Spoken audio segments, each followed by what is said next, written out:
یا اللہ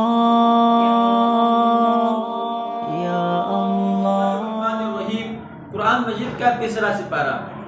اس سپارے کے دو حصے ہیں۔ پہلا حصہ سورۃ بقرہ کا بقیہ حصہ جو پہلے دو سپاروں میں ذکر نہیں ہوا وہ رہ گیا، اور سورۃ آل عمران کا ابتدائی حصہ۔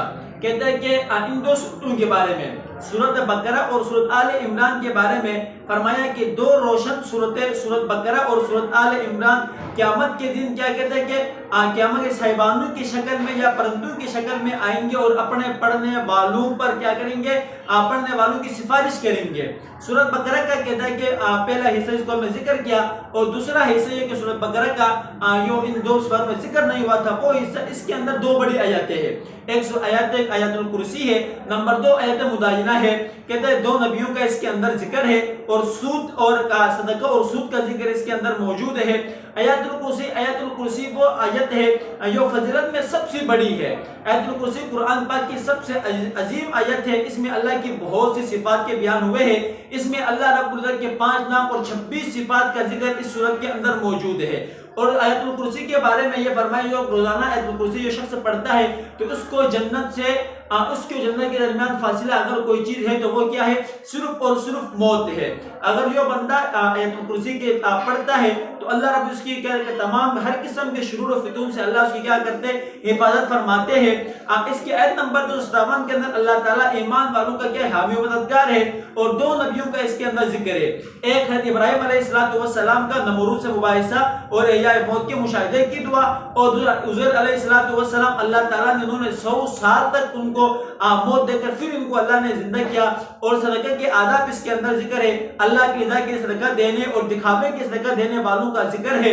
اور پھر صدقے سے مال یہ ہوتا ہے کہ بظاہر صدقہ دینے سے مال کیا ہوتا ہے، کم ہو جاتا ہے، اور سود سے مال بڑھ جاتا ہے، لیکن در حقیقت صدقے سے مال بڑھ جاتا ہے اور سود سے مال کیا ہو جاتا ہے، کم ہو جاتا ہے۔ اور سود کے بارے میں آپ صلی اللہ علیہ وسلم نے فرمایا جو لوگ سودی لین دین کرتے ہیں وہ اللہ اور اس کے رسول سے کیا کرتے ہیں، در حقیقت جنگ کرتے ہیں۔ اور اس کی دوسری جو آیت ہے وہ آیت مدائنہ ہے جو مقدار میں سب سے بڑی آیت ہے۔ اس میں تجارت اور قرض مذکور ہے، جب بھی قرض کا لین دین کرتے اس کو لکھ لینا چاہیے۔ سورۃ بقرہ کی آخری 2 آیات کی بہت بڑی فضیلت ہے۔ کہتے ہیں کہ یہ 2 آیتیں عرش کے نیچے خزانے سے دی گئی ہے۔ آپ صلی اللہ علیہ وسلم نے فرمایا جس نے رات کے وقت سورۃ بقرہ کی آخری 2 آیتیں پڑھی تو وہ اس کے لیے کافی ہو جائیں گے، اور یہ معراج کے موقع پر آپ صلی اللہ علیہ وسلم پر عطا کی گئی ہے۔ اور دوسرا حصہ اس سپارے کا سورہ آل عمران ہے۔ سورہ آل عمران جو ہے یہ ابتدائی حصہ، اس بارے میں درج ذیل باتیں اس کے اندر ذکر ہے جو میں بھی بیان کروں گا۔ نمبر 1 یہ ہے کہ سورۃ بقرہ کس نے اس کی مناسبت کیا ہے۔ مناسبت تو یہ ہے کہ دونوں سورتوں میں قرآن پاک کی حقانیت اور اہل کتاب سے خطاب ہے۔ سورۃ بقرہ میں اکثر خطاب یہود سے ہے، جبکہ سورہ آل عمران میں اکثر روح سخن انصار کی طرف نصارہ کی طرف ہے۔ آیت نمبر اس کے 8 میں ایک دعا کا ذکر ہے، ربنا لا تزغ قلوبنا بعد إذ هديتنا، دین پر استقامت کی دعا کرنا۔ یعنی کہ اس سپارے کے اندر اس چیز کا ذکر ہے کہ ہمیں دین پر استقامت کی دعا کرتے رہنے چاہیے۔ اور آیت نمبر 14 میں لوگوں کے لیے مرغوبات نفس ہے، عورتیں ہیں، اولاد ہے، سونا چاندی کی ڈیرے ہے، چیدہ گھوڑے ہے، مویشی ہے اور زرعی زمینیں ہیں۔ یہ کیا کہ بڑی خواہش آئندہ بنا دی گئی ہے۔ ان چیزوں کی جو خواہش ہے وہ فطری طور پر انسان کے اندر رکھی گئی ہے، اور یہاں پر یہ ذکر کر کے اللہ رب نے بتلایا کہ ان چیزوں کی خواہش کر کے اللہ کو کہیں بھول نہ جائے۔ اور آیت نمبر 17 کے اندر جنت والوں کی صفات ہے، جو جنتی لوگ ہیں ان کا صفات کے ذکر اس سپارے کے اندر ہے کہ ان کی صفات کے نمبر 1 صبر کرنے والے ہیں، نمبر 2 کہ سچے اور راست باز ہے، نمبر 3 فرما بردار ہے، اللہ کے راستے میں خرچ کرنے والے ہیں، رات کی آخری گھڑیوں میں استغفار کرنے والے ہیں، اور رات کی آخری گھڑیوں میں جاگنے والے، عبادت کرنے والے، استغفار کرنے والے ہیں۔ اس سپارے کے سورت کے آیت نمبر 31 میں نبی صلی اللہ علیہ وسلم کی اطاعت و اتباع کا فائدہ بیان کیا ہے۔ یعنی جو شخص آپ صلی اللہ علیہ وسلم کی اطاعت کرتا ہے، اتباع کرتا ہے، اس کا فائدہ کیا ہوتا ہے؟ اس کا فائدہ یہ ہے کہ اللہ کی محبت کا ملنا، گناہوں کی بخشش کا ذریعہ ہے۔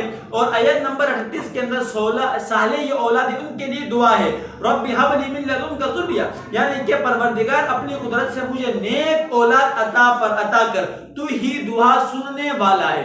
تو ہی دعا سننے والا ہے۔ اللہ تعالیٰ کی قدرت کے 4 قصے، پہلا قصہ جنگ بدر کا جس میں 313 نے 1000 کے لشکر کا شکست دے دی۔ دوسرا قصہ حضرت مریم علیہ السلام کے پاس بے موسم پھل کا آ جانا۔ تیسرا قصہ زکریا علیہ السلام کو بڑھاپے میں اولاد کا عطا ہونا۔ چوتھا قصہ عیسیٰ علیہ السلام کو کہتے کہ پیغمبر چوتھا قصہ عیسیٰ علیہ السلام کا بغیر باپ کے پیدا ہونا اور بچپن ہی میں کلام کرنا، بات کرنا، اور کہتے ہیں کہ زندہ آسمان پر اٹھائے جانے کا ہے۔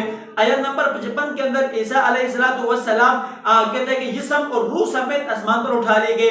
آیت نمبر 85 کے اندر دین اسلام کے علاوہ کوئی اور دین قبول نہیں کیا جائے گا، کہتے ہیں کہ دین قبول نہیں کیا جائے گا۔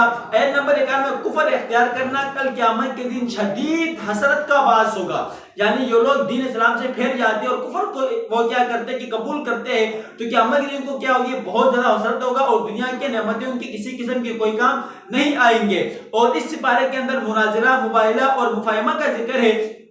اہل کتاب سے مناظرہ ہوا، پھر مباہلہ ہوا کہ تم اپنے اہل عیال کو لے آؤ، میں اپنے اہل عیال کو لے کر آتا ہوں، پھر مل کر خشوع و خضوع کے ساتھ دعا مانگتے ہیں۔ اللہ رب العزت دعا مانگتے ہیں کہ ہم میں سے جو بھی جھوٹا ہے اس پر اللہ رب العزت کی لعنت ہو، اور وہ تیار نہ ہوئے تو پھر مفاہمت ہوا، یعنی ایسی بات کی دعوت دی گئی اور سب کو تسلیم ہو، اور وہ کلمہ لا الہ الا اللہ محمد الرسول اللہ ہے۔ انبیاء سابقین سے عہد ہے، انبیاء سابقین سے عہد لیا گیا کہ آخری نبی جو آئے گا اگر وہ تمہاری زندگی میں آ جائے تو اس پر تم نے ایمان لے کر کے آنا ہے۔